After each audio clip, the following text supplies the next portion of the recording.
ईश्वर उपासना भाग 7। सभी धर्म प्रेमियों को मेरा सादर नमस्ते।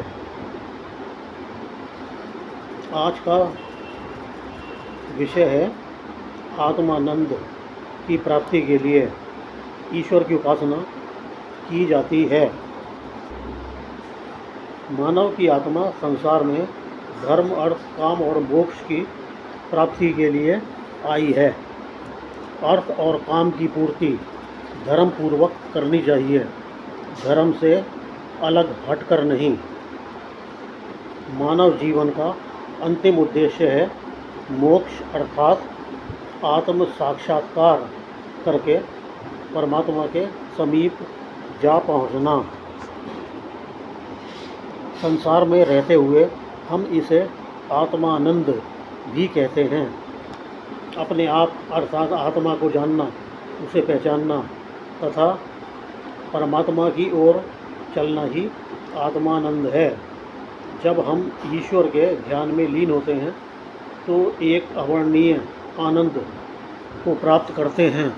उस आनंद की समानता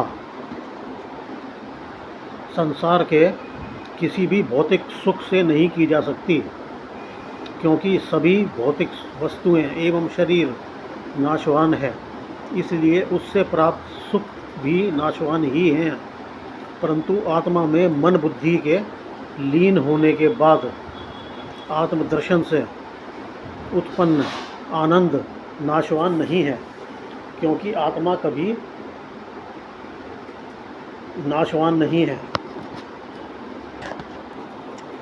मनुष्य को छोड़कर अन्य सभी जीव अपने शरीर से सच्चा सुख पाने की लालसा में लगे हुए हैं, परंतु मनुष्य देह के अतिरिक्त अन्य देहधारी जीव केवल इंद्रियों का क्षणिक सुख ही भोग पाते हैं।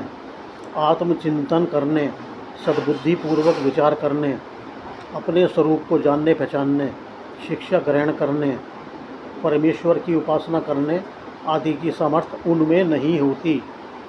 वे जीव जंतु अपने मन का सुख दुख अनुभव करके भी नहीं कह पाते, इसलिए वे आत्मानंद प्राप्त करने में असमर्थ रहते हैं।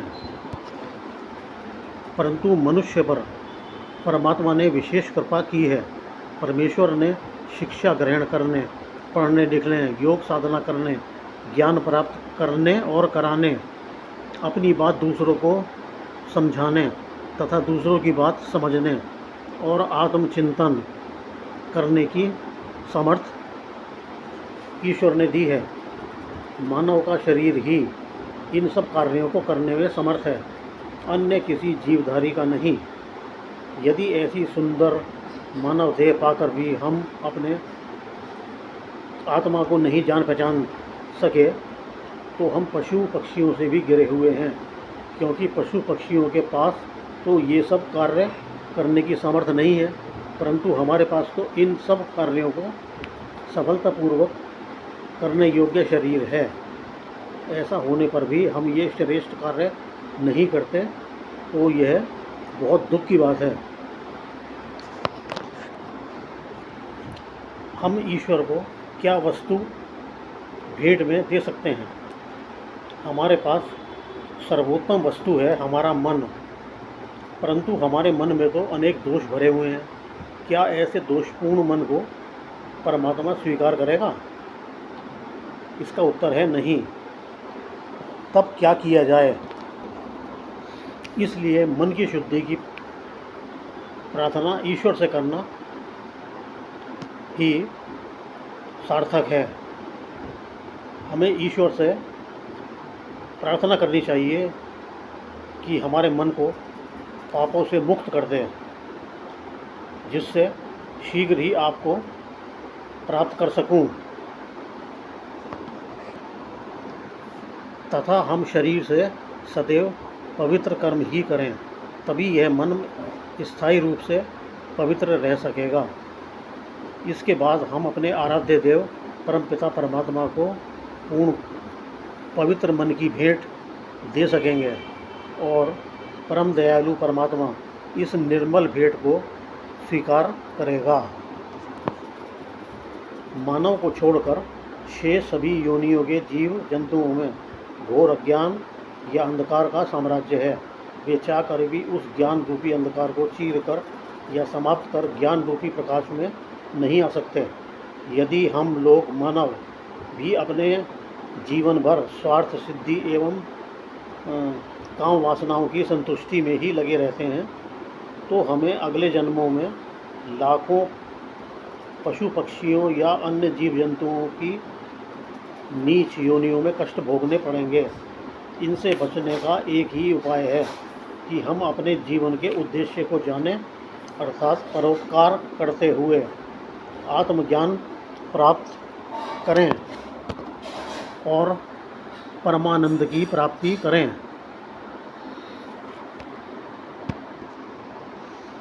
परोपकार करना ईश्वर की इच्छा है। इसका साक्षात उदाहरण यह है कि ईश्वर की बनाई हुई प्रकृति परोपकार के सिद्धांत पर ही कार्य कर रही है। जैसे वृक्ष अपने फल औरों को ही प्रदान करते हैं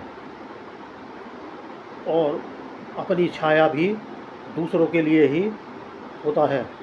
नदी का जल कभी नदी स्वयं उपयोग में नहीं लाती, वह सब का सब वितरित करते हुए सागर की ओर बढ़ जाती है।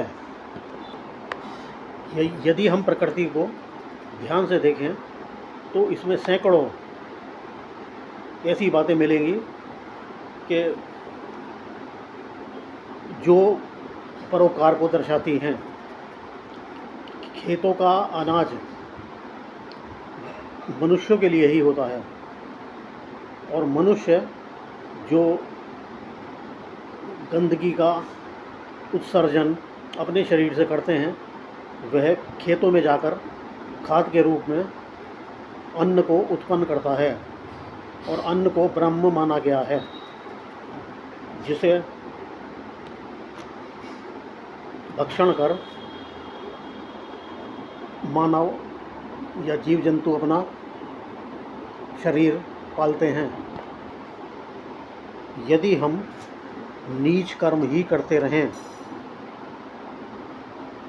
या केवल स्वार्थ सिद्धि ही करते रहें, तब तक आत्मचिंतन नहीं हो सकता तथा ईश्वर की सच्ची उपासना नहीं हो सकती।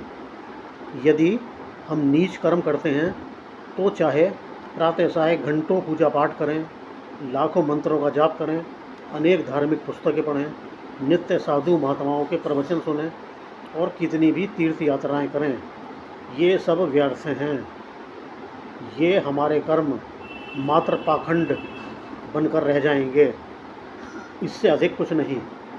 इस प्रकार हमें ईश्वर उपासना के इसलिए भी करनी चाहिए कि उपासना से ही हमें आत्मानंद या मोक्ष की प्राप्ति होती है।